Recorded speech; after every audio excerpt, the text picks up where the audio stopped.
ازاي اقول بالانجلش ان انا بكرة ان شاء الله الساعة 5 هكون بدرس انجلش، والساعة 6 هكون خلصت المحاضرة، وفي الساعة دي هكون درست للطلبة.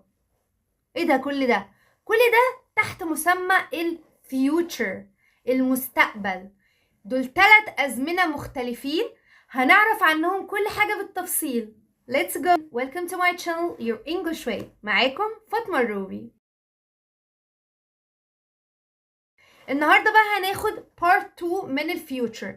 آخر حاجة وقفنا فيها المرة اللي فاتت هي الفيوتشر continuous، وقلت الفيوتشر continuous ده بيتكون من السبجكت plus will be plus verb ing، يعني حاجة في الوقت بتاع بكرة هكون إن شاء الله بعملها. زي إيه؟ اديتكم example زي I will be teaching tomorrow at 5 p.m. I will be teaching tomorrow at 5 p.m. طيب النهارده بقى هناخد حاجة جديدة هي اسمها الفيوتشر بيرفكت، زمن المستقبل التام. بيتكون من will plus have plus pp. يعني ايه pp؟ يعني التصريف الثالث للفعل. يبقى بيتكون من will have pp، التصريف الثالث للفعل. بنستخدمه لما نكون بنتكلم عن حاجة هتكون خلصت وانتهت في الوقت ده. خلصت وانتهت زي مثلا انا بكرة ان شاء الله الساعة 8 هكون خلصت التدريس. هقولها ازاي؟ هقول I will have finished my lesson at 8 p.m. I will have finished my lesson at 8 p.m. يبقى عايزين example تاني. By next year I will have finished my course. لو انتوا بتدرسوا حاجة وهتخلصوها السنة الجاية، ازاي تقولوا ده بالانجلش؟ ان احنا السنة الجاية ان شاء الله في الوقت ده هنكون خلصنا الكورس. ينفع نستخدم معاها gonna او will؟ لا. فبقول by next year I will have finished my course. تخيلوا كده لو عايزين توصلوا اكتر للزمن بتاع الفيوتشر بيرفكت ده، تخيلوا انكم واقفين في المستقبل، انا واقف اهو، وهتبصوا وراكم عشان تشوفوا الحدث ده خلاص هو خلص، فبستخدم معاه will have pp. will have pp. الحاجة معايا هي الفيوتشر perfect continuous. ايه الاسم الكبير ده؟ يعني ايه؟ يعني مستقبل تام مستمر. يعني ايه؟ حاجة مستمرية. هشرح لكم على example اللي احنا خدناه. انا قلت I will be teaching tomorrow at 5 p.m. وقلت ان انا هخلص التدريس او هخلص السيشن بتاعتي at 8 p.m. قلتها ازاي؟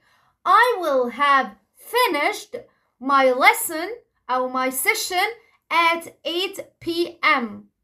طب عايزة اقول بقى من الساعة 5 للساعة 8 انا كنت بعمل ايه؟ من الساعة 5 للساعة 8 كنت بعمل ايه؟ كنت بدرس. طب هقولها ازاي؟ هقول I will have been teaching for 2 hours. I will have been teaching for 2 hours. Tomorrow for 2 hours. I will have been teaching from 5 p.m. to 8 p.m. From 5 p.m. to 8 p.m. حدث مستمر في المستقبل. طب ناخد example تاني عشان يكون أسهل. برلي عن مدة استمرار الحدث في المستقبل. By next June, I will have been studying English for 5 years. يعني إن شاء الله كده في يوليو الجاي أنا هكون بقالي 5 سنين بتعلم إنجليش. هقولها إزاي؟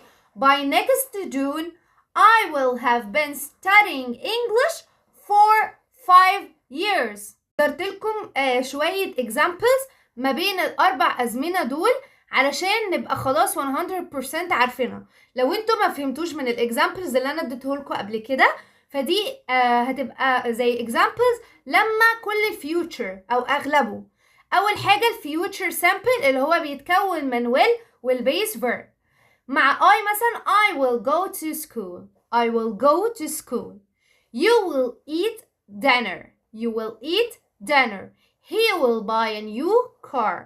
He will buy a new car. She will call you later. She will call you later. It will rain tomorrow. It will rain tomorrow.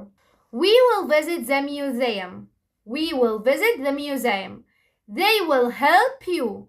They will help you. الفيوتشر simple اللي بيتكون من will والبيس verb بيدل على الquick decision. حاجة أنا بقررها بسرعة. حاجة مش مظبوطة على evidence. تاني زمن معايا هو future continuous. يعني future continuous يعني حاجة بتدل عقبال مستمر. I will be studying at 5 p.m. أنا هذاكر أو بذاكر في الساعة 5. أنا الساعة 5 بذاكر. I will be studying at 5 p.m.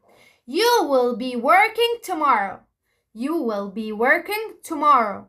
He will be sleeping at noon. He will be sleeping at noon. She will be traveling next week.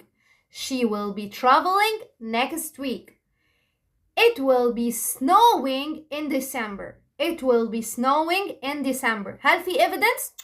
It will be snowing in December. دي معروفة. We will be playing football.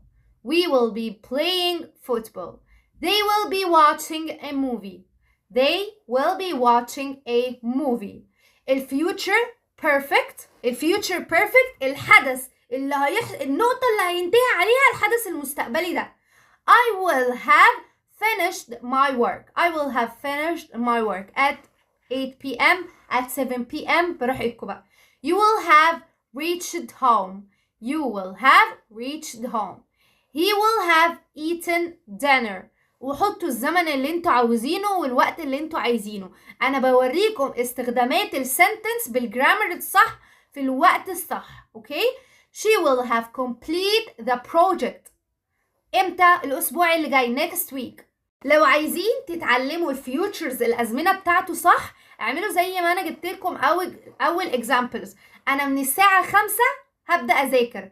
من 5 ل7 هكون بذاكر. من 7 او الساعه 7 هكون خلصت مذاكره. قولوا لي الاكزامبل ده في الكومنتس وانا ان شاء الله اصححه لكم. واخر الفيديوز هتلاقوا فيه اكزامبلز كتير. هتلاقوا فيه اكزام هتلاقوا فيه اكزام وحاجات كتير. بصوا عليها كده وكل الصور اللي عرضناها في الفيديو هتلاقوها ان شاء الله في اخر الفيديو. بصوا عليها بصوا اعملوها سكرين شوت احفظوها عندكم اي حاجه عشان الفيوتشر ده هو سهل بس عشان في حاجات كتير تحت بند الفيوتشر ف يعني هتحسوا ان انتوا متلخبطين شويه. اوكي شكرا ليكم. follow for more. لو عايزين فيديوهات اكتر او عايزين نشرح لكم حاجه تاني اكتبوا لي في الكومنتس. هستناكم ان شاء الله تكتبوا لي. see you soon.